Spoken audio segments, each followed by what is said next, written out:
Captain Maya Rodriguez couldn't stop grinning as she watched the massive Galactic Empire vessels surrounding her small exploration ship, the Audacity. Her reaction clearly wasn't what the Imperial commander had expected when they'd threatened to destroy her vessel. "Human vessel, this is not a laughing matter," the translated voice boomed through the bridge speakers. "You are surrounded by the most powerful fleet in the known galaxy. Your primitive ship stands no chance.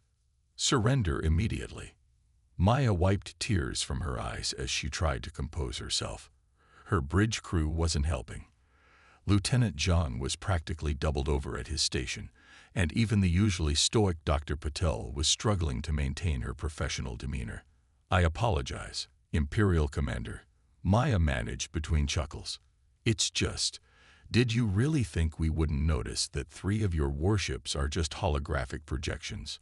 I mean, the resolution is impressive, but the energy signatures are completely wrong." A lengthy silence followed her statement. Maya could almost picture the alien commander's jaw dropping. Assuming they had jaws. The massive Imperial flagship's energy readings fluctuated in what she interpreted as embarrassment. That's impossible," the commander sputtered. "Our cloaking technology is the most advanced in the galaxy.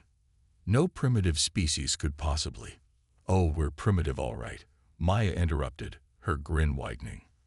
"We're so primitive that we spent centuries pointing telescopes at empty space, analyzing every weird energy fluctuation we could find, just hoping to spot signs of life out here. Did you really think we wouldn't notice the difference between a real ship and a fancy light show?" The Audacity's science officer, Dr. Patel, pulled up a detailed analysis on the main screen. "Captain, I'm detecting some fascinating variations in their holographic matrix. It seems they're using a quantum-based projection system, but they haven't accounted for subspace resonance patterns. Rather elegant technology, actually, just somewhat predictable." The Imperial commander's next transmission carried a distinctly different tone. You find our military technology predictable." "Well, not all of it," Maya replied diplomatically. "Those plasma cannons on your actual ships are quite impressive. Though you might want to adjust the containment fields, the efficiency could be improved by at least 30%. Another long pause followed.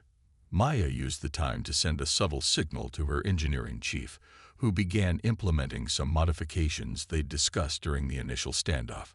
Just because humans found the situation amusing didn't mean they were unprepared. "Perhaps," the Imperial commander said slowly, "we should discuss this situation in a more diplomatic setting." "I'd be delighted," Maya responded. "Though first, you might want to power down those plasma cannons. They're starting to show signs of instability, something our engineers noticed about 10 minutes ago. We've been transmitting a harmless resonance frequency that's been gradually disrupting their containment systems.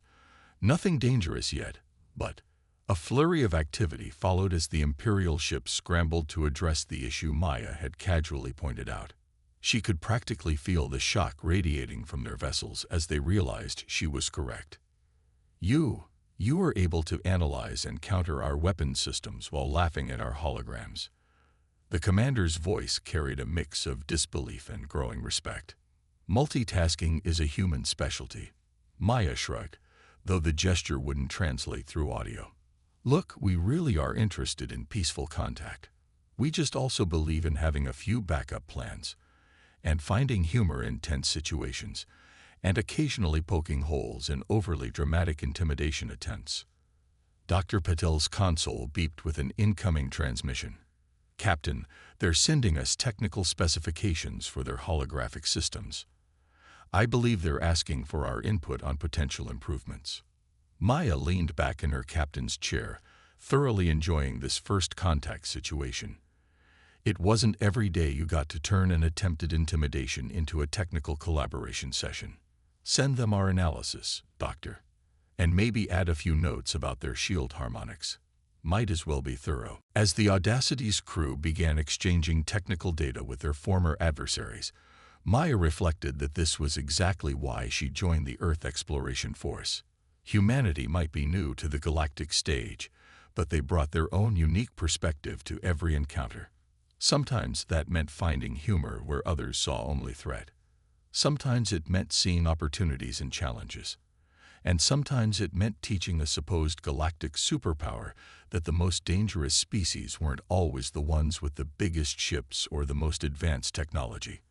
Sometimes they were the ones who could laugh in the face of danger while simultaneously figuring out how to turn the situation to their advantage. The Imperial Commander's next transmission carried a hint of what might have been amusement. "Captain Rodriguez, I believe my superiors will be very interested in meeting your species. Though I should warn you, they're not accustomed to being laughed at." "Don't worry, Commander," Maya replied cheerfully. "We'll try to keep the giggling to a minimum during formal diplomatic functions. No promises about the technical exchange sessions, though. Your engineers might need to develop a sense of humor." As the Audacity prepared to dock with the Imperial flagship, Maya couldn't help but wonder how the rest of the galaxy would react to humanity's arrival on the cosmic stage. One thing was certain: it was going to be an interesting introduction. The Imperial diplomatic chamber was designed to intimidate.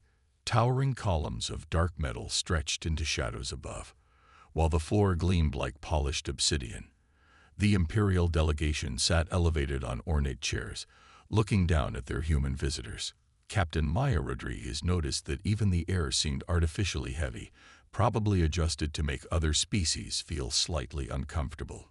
She promptly ruined the effect by pulling out a collapsible camping chair from her diplomatic kit and settling into it with a contented sigh. "I hope you don't mind," she said to the clearly startled Imperial High Commissioner. "Standard Earth diplomatic protocol.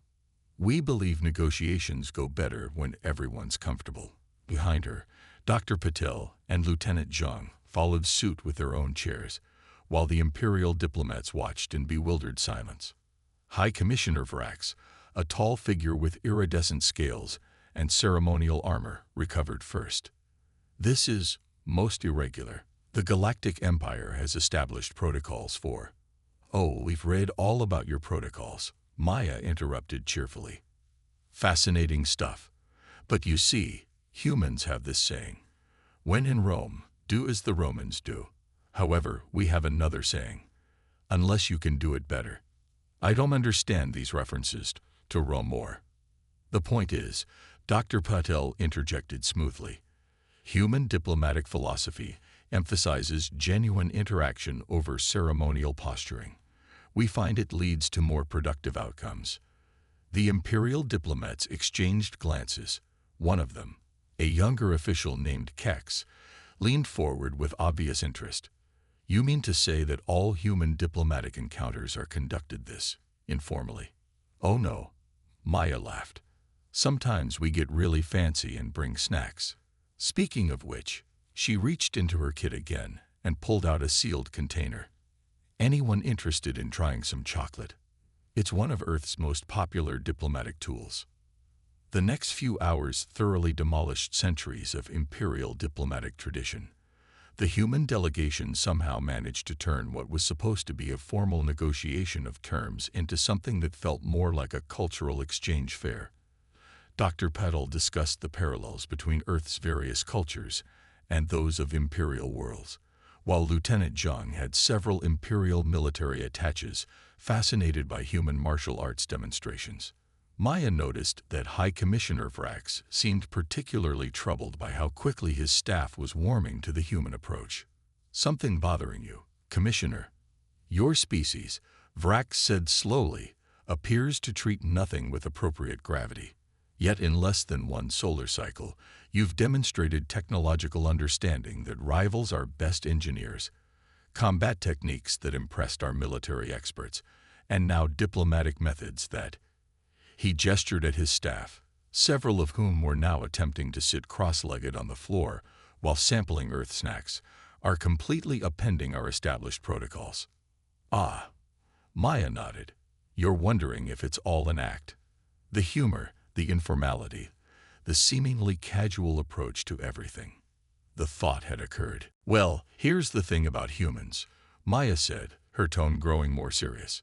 "We learned early in our history that ceremony and tradition, while valuable, can sometimes become chains that bind us to outdated ways of thinking. We respect the past, but we're not enslaved by it. We take things seriously. We just don't think being serious means being solemn. She gestured to where Dr. Patel was explaining the concept of jokes to a thoroughly confused imperial cultural analyst. Right now, your expert is learning that humans often use humor to process new or threatening situations. It's not disrespect. It's our way of engaging with the universe on our own terms. And what terms would those be? Vrax asked carefully.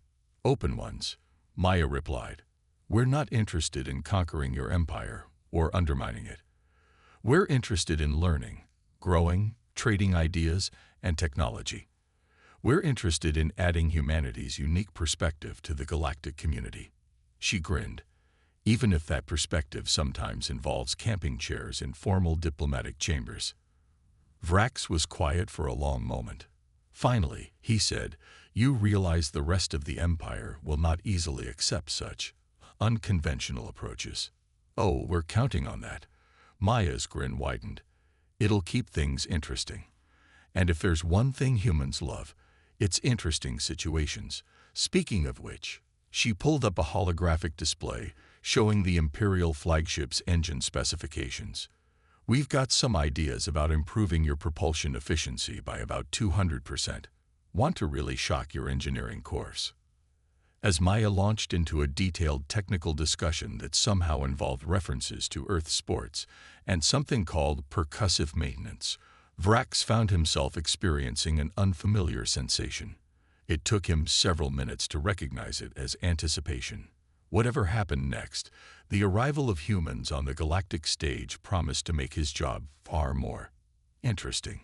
In the corner, Dr. Patel finally succeeded in explaining the concept of a knock-knock joke to the Imperial cultural analyst.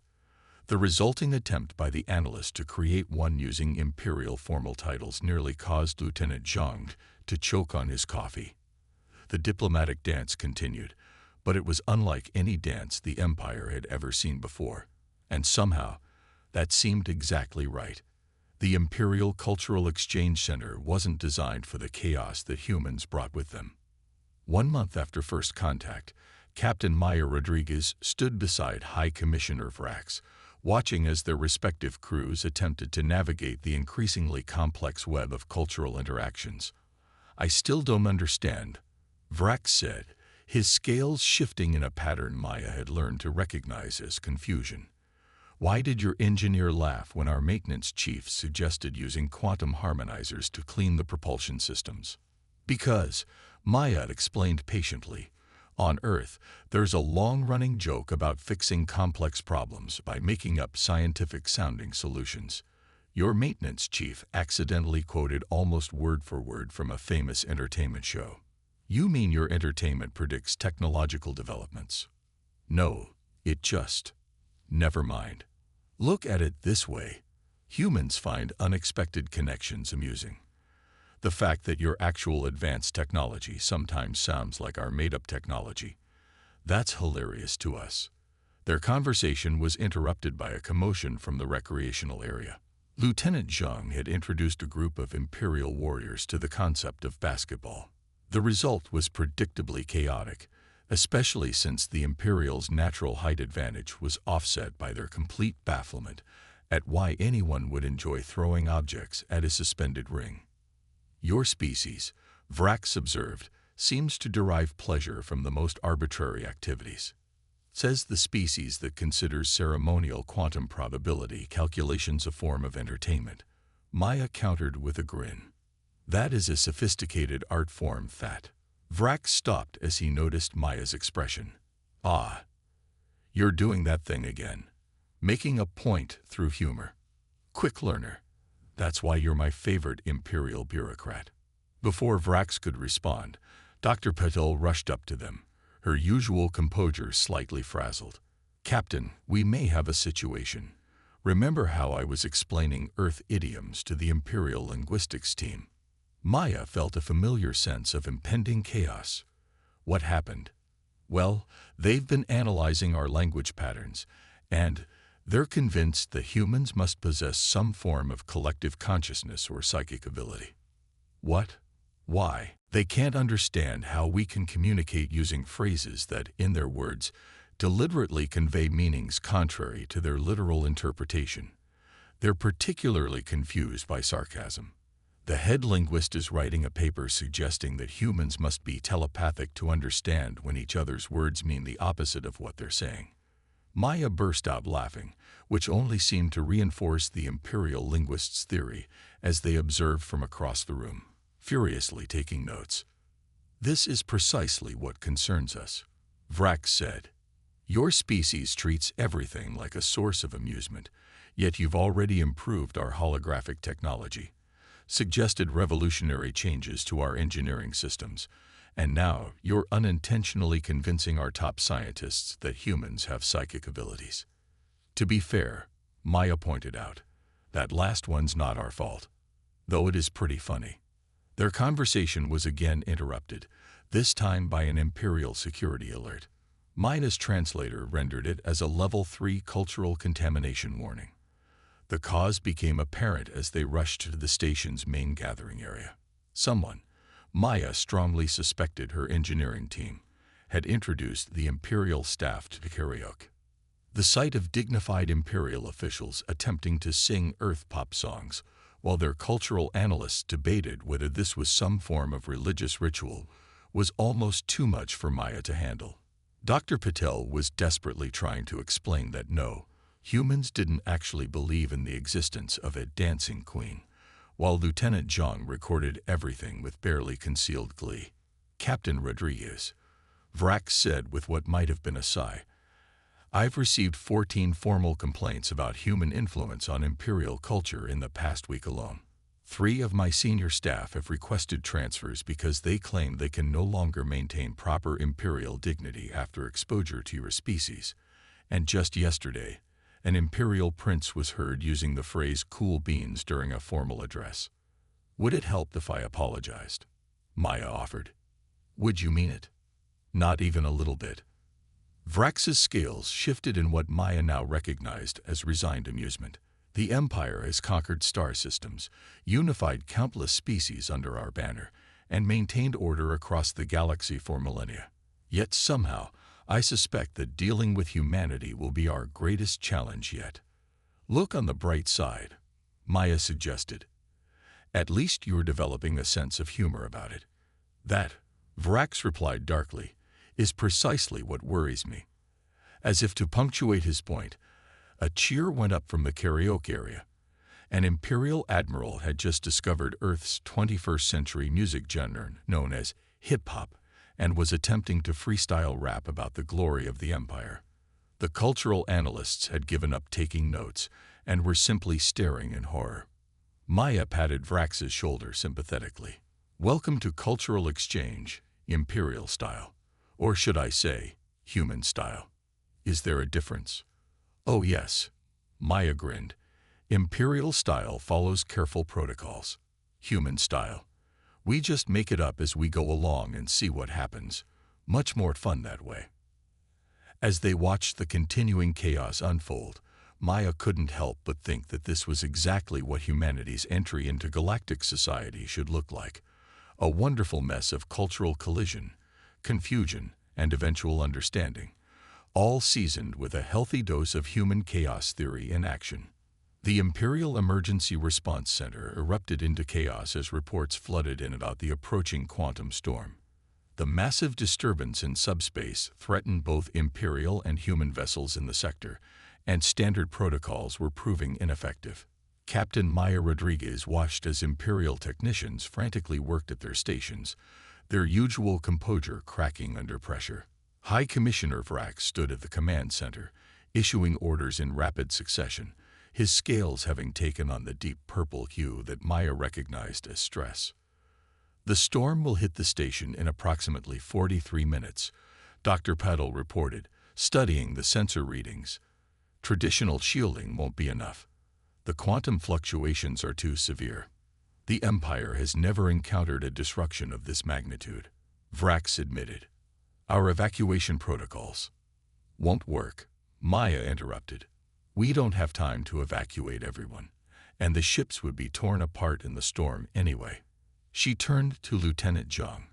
Remember that weird thing that happened during the Jakarta incident? Zhang's eyes lit up. You want to try that? Here, the Imperial systems aren't designed for that kind of modification. Exactly why it might work. Maya turned to Vrax. Commissioner, how do you feel about a completely insane human solution? Given our options, I suspect I'm about to approve something that violates numerous Imperial safety regulations. See, you are learning. Maya grinned and activated the general comm. Attention all personnel. This is Captain Rodriguez. We're about to attempt something incredibly stupid that might just save all our lives. Standard human operating procedure, in other words. The next 30 minutes were a blur of activity that left the Imperial staff alternating between horror and fascination. Maya's engineering team, working alongside increasingly bewildered Imperial technicians, began what they called a creative repurposing of the station's systems. You want to do what with the quantum harmonizers? An Imperial engineer asked, his professional dignity finally breaking. Convert them into a massive subspace bubble generator, Maya explained while rerouting power systems. Look, the storm's too powerful to shield against, right? So instead of trying to block it, we're going to surf it. Surf it? Earth Water Sport reference, Dr. Patel supplied helpfully. Though in this case, we're essentially going to use the storm's own quantum fluctuations to create a protective bubble around the station. The worse the storm gets, the stronger our bubble becomes. That's not how quantum harmonizers work. Not normally, no, Maya agreed. But humans have a talent for making things work in ways they're not supposed to. Lieutenant, how's that power grid reconfiguration coming? Ready, Zhang reported. Though I should note that the Imperial safety systems are strongly objecting to what we're doing. They've generated 17 critical warnings in the last minute alone. Only 17. Maya looked almost disappointed. We must be getting conservative in our old age. Vrax watched the proceedings with a mixture of resignation and curiosity. Captain, your species' approach to crisis management is unconventional. That's our specialty, Maya replied while making final adjustments. Conventional solutions come from conventional thinking. Humans, we specialize in looking at problems sideways, upside down, and occasionally inside out until we find an angle that works. By violating every safety protocol in existence. Safety protocols are written based on what people think is possible, Maya explained. Humans have a bad habit of not caring what's supposed to be possible. Storms hitting in 5 minutes, everyone ready to try something impossible. The station shuddered as the first waves of the quantum storm reached them. Imperial alarms blared warnings in at least 12 different languages. Maya's jury-rigged system sprang to life, converting the station's various systems into something that definitely wasn't in any Imperial engineering manual. It's working, Dr. Patil announced, watching the readings. The quantum fluctuations are actually strengthening our bubble, just as predicted. Well, hypothesized. Well, hoped for, really. The Imperial staff watched in amazement as their sensors confirmed the impossible. The station was riding out one of the most powerful quantum storms ever recorded by using technology in ways that defied every known principle of Imperial science. I don't understand, one of the Imperial scientists admitted. Our simulation models show this shouldn't be possible. The energy patterns don't make sense. Welcome to working with humans, Vrax said dryly. I've learned it's best not to ask how they do these things. They usually just smile and make references to Earth entertainment media. Speaking of which, Maya chimed in. Anyone interested in learning about an Earth classic called Ghostbusters? It's surprisingly relevant to crossing energy streams. The storm raged for hours, but the station remained secure in its impossible bubble of protection. Maya's team used the time to explain their methodology to the Imperial engineers, who alternated between taking notes and questioning their entire understanding of physics. As the storm finally began to dissipate, Vrax approached Maya with what she now recognized as his "humans have broken the universe again" expression. "Captain, does your species ever solve problems in ways that don't completely upend established scientific principles?" "Sometimes," Maya admitted, "but where's the fun in that? Besides, think of it as a learning opportunity. Your engineers now have a whole new way of looking at quantum harmonizers. The Imperial Science Academy will need to revise centuries of theoretical frameworks because of this incident." "You're welcome," Maya beamed. "Just wait until we show you what we can do with your artificial gravity systems. Ever heard of a game called Zero Volleyball?" Vrax's scales shifted to a color Maya had never seen before.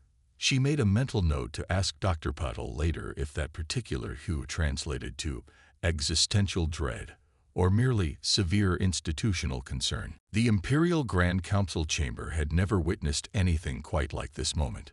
6 months after first contact, Captain Maya Rodriguez stood before the highest authorities of the Galactic Empire, delivering humanity's formal request for diplomatic recognition. The fact that she was doing so while wearing what she called a business-casual outfit instead of formal imperial robes had already caused 3 minor bureaucratic meltdowns. High Commissioner Vrax, now serving as humanity's official liaison to the Empire, stood nearby. His scales had settled into what Maya recognized as his "humans are about to chaos things up again" coloration. "Members of the Grand Council," Maya began, "I stand before you representing Earth and humanity.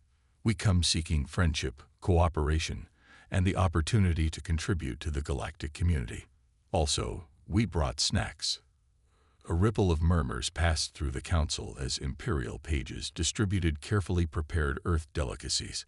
Maya had insisted on this touch, arguing that nothing represented humanity better than sharing food during important discussions. "The reports we have received," the Grand Chancellor spoke, his voice echoing in the chamber, "are disturbing.